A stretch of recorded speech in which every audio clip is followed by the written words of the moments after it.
Welcome back to Hilda Build. You're here with Jeremy.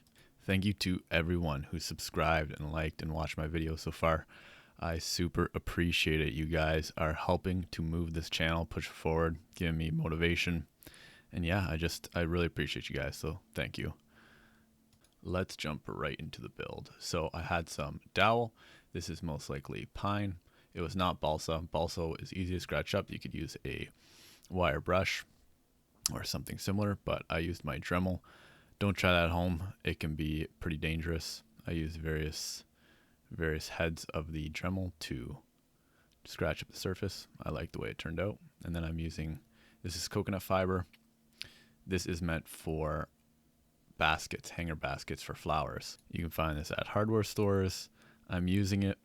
I'm cutting it into various circles, splitting it apart, and I'm using this as the base for the pine trees in this build. And I'm just stabbing them on those dowels, putting a little super glue, and they're staying tight there. Now, as a matter of fact, I have built a real life flamethrower. No, it's not the one that Elon Musk made. It was a real life flamethrower. That being said, I am not going to explain how I did in this video. It was also probably in the top 3 most sketchy things that I've ever done in my life, if not the sketchiest.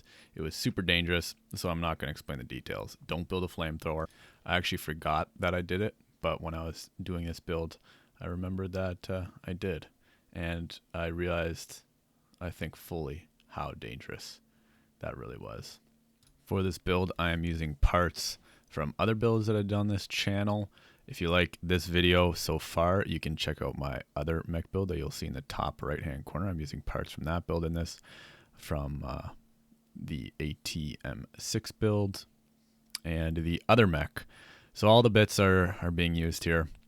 And I'm also using just regular old styrene.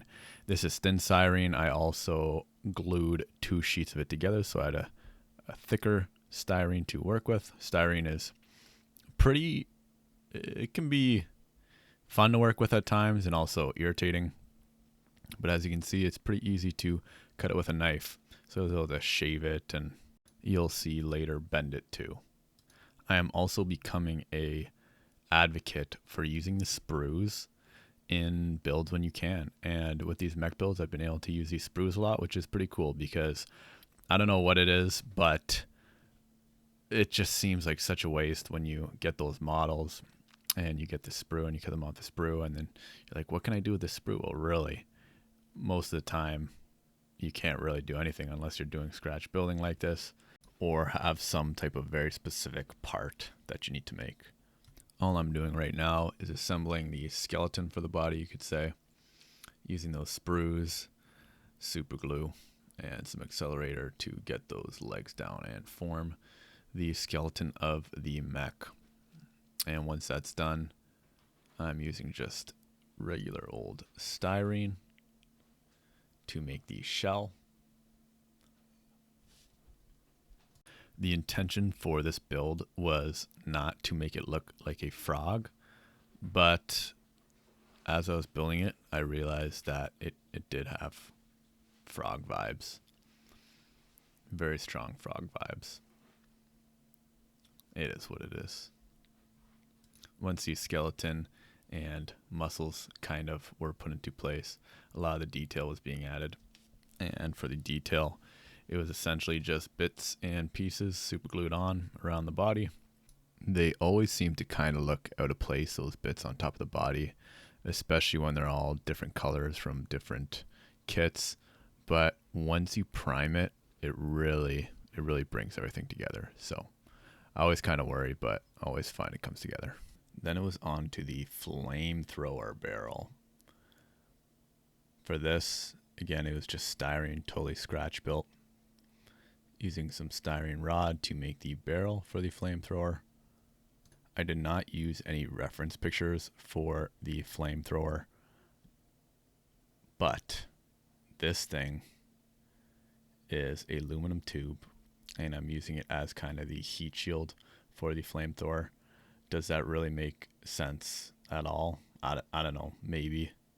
I don't think it would really need a heat shield, but I thought it'd look cool. So as you can see there, I actually used the Dremel to make all those holes in the aluminum, not the pin vise. It was too much work. And as you can see here, I also use this rod. So the polystyrene is pretty bendable. You can't bend it too much or else it will snap, but you can bend it enough to get a bend like you saw there. And I use that as these kind of tubes or hoses that are coming from the potential fuel tank in the back there and running up to the barrel. And the miniatures. So as you can see, we have a gas mask gunner here. We used his pad for the pad in the mech. He needs something to light the fuel, light the ignition.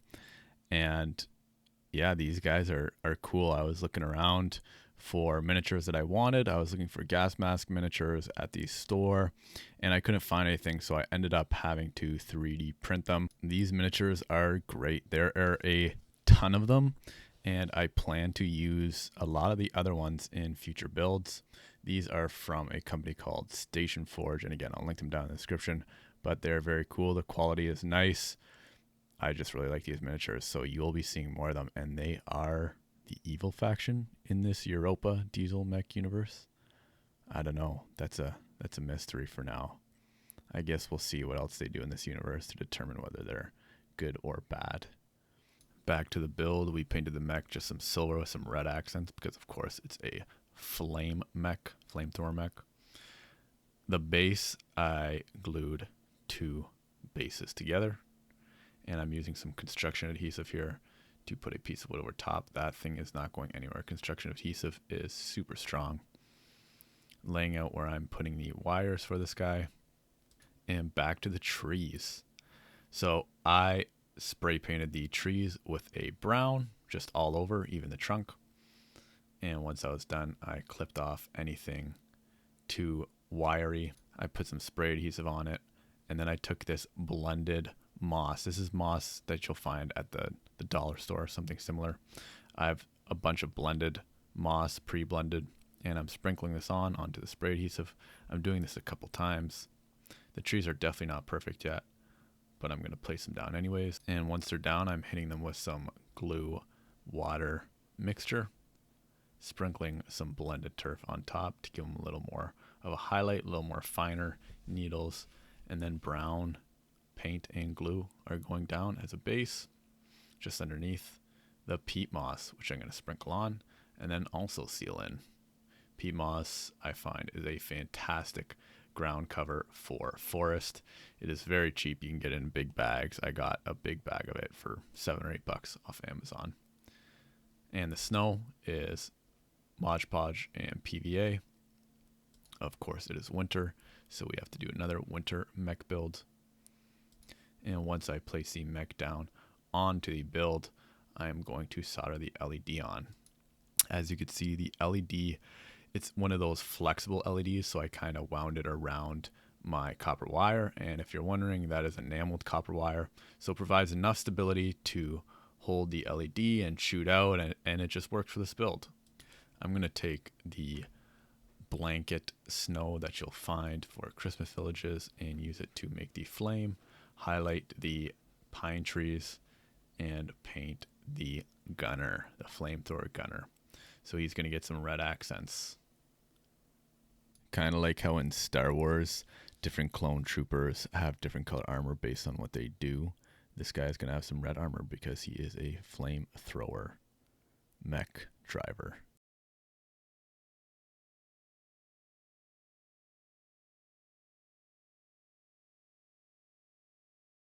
I gave this guy some fancy red buttons because he can't be driving a massive flamethrowing mech without having some lit buttons to light things on fire with. Pardon the pun. I ended up finding a can of orange spray paint, so I used it for this. I sprayed the flame with it. In my other build where I blew up the mech, I said I don't know what I'd ever use one for again, and I didn't think I had one, so I didn't use it, but I found one. I was almost done here when I realized that the trees definitely needed snow because it is snowy out and they're going to have snow on them. So I did that at the last second, and the end results.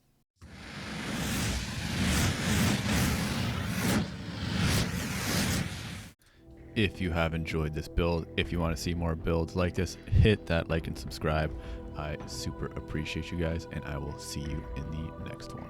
Peace.